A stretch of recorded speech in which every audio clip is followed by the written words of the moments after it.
Tu as parlé de la collection Désobéir. Comme c'est la collection qu'on voit le plus en librairie du Passager clandestin, on va y accorder assez peu de temps ce soir pour faire découvrir tout ce qu'il y a, derrière. Tu parlais de l'engagement et tu parlais d'une certaine inscription dans la réalité. On va peut-être aborder deux sujets pour montrer que ça passe aussi peut-être par une réactivité éditoriale à l'actualité. Je pensais au livre que vous avez publié sur le Mali lors de la crise qui s'est déroulé là-bas, et plus récemment le petit livre noir des grands projets, des grands projets inutiles, dont vous venez de sortir une édition actualisée là au mois de mars. Est-ce que tu peux nous parler un peu, parlons du dernier par exemple, le petit livre.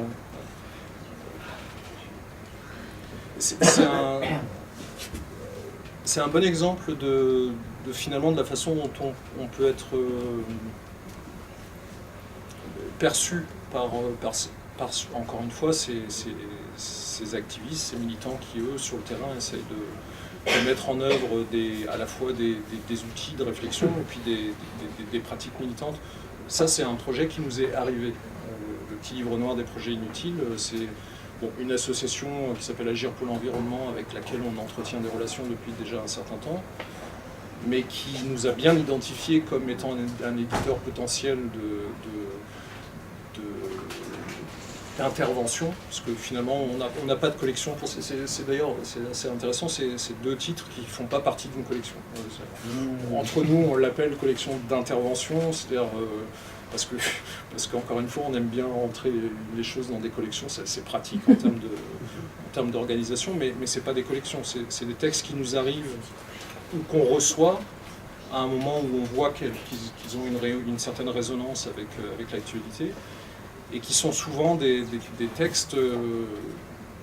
qui nous sont proposés par des gens qui ont repéré qu'on était peut-être le bon éditeur pour transmettre ce type de réflexion, ou ce type de questionnement. Le petit livre noir des grands projets inutiles, c'est un... Je ne sais pas si vous connaissez, c'est un peu notre succès éditorial du moment, donc est-ce que vous pouvez lever le doigt si vous l'avez vu en librairie? J'en vois un ici. C'est un recueil des grands chantiers qui se mettent en œuvre un petit peu partout en France, en Europe et puis dans le monde occidental, qui d'ailleurs aujourd'hui bien plus loin que le monde occidental proprement dit, avec ces arguments qu'il faudrait relancer la croissance en produisant des travaux, en créant de l'emploi, et dont on voit, on voit tous assez rapidement que ces travaux-là, ces projets-là s'inscrivent plus dans une démarche de souscrire à une logique économique qui se met en place aux réalités concrètes et aux besoins concrets du terrain auquel ils s'adaptent.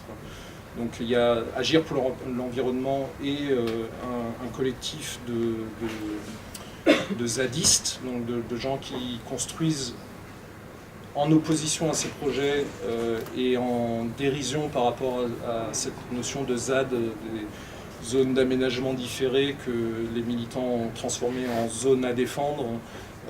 et qui sont du coup des gens qui ont créé autour de leur pratique de résistance à ces projets-là des compétences économiques, technologiques. Donc ça peut être la construction d'une autoroute, je ne vais pas citer d'exemple précis parce que je ne les ai pas forcément en tête. On a tous en tête évidemment le symbole aujourd'hui qui est l'aéroport de Notre-Dame-des-Landes, mais on peut en imaginer plein d'autres, et le livre recense de mémoire 27 ou 28 projets, parmi tant d'autres qui sont créés au niveau national, et qui sont perçus par les populations auxquelles ils s'imposent comme des projets qui ne sont pas adaptés à leurs besoins, et qui leur sont vendus comme des projets qui vont en gros relancer l'économie, créer des emplois dans la région, etc. etc.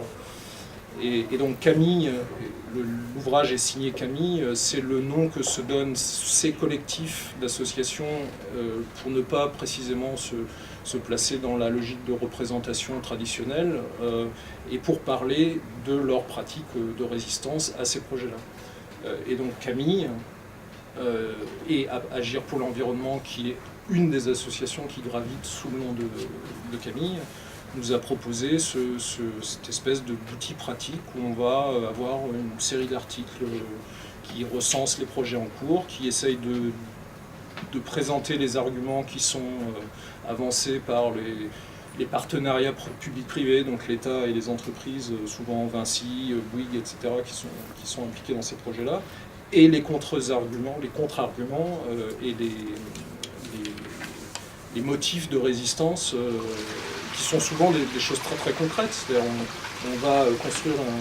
une bretelle de contournement sur une autoroute alors qu'on sait que sur les voies existantes on pourrait très bien organiser une desserte qui serait à la fois plus courte, plus rentable, moins... Donc c'est des gens qui construisent des argumentations en se fondant sur les éléments qu'avancent ceux-là même qui mettent en œuvre les projets pour les contrer. Et qui en même temps, derrière ça, construisent aussi, ou développent aussi un rapport au monde qui serait de dire on peut organiser des sociétés qui ne passent pas forcément par des grands consortiums d'organisations qui nous dépossèdent de nos territoires, qui nous mettent en porte-à-faux avec nos modes d'échange locaux, qui contredisent les notions de valeur d'usage qui sont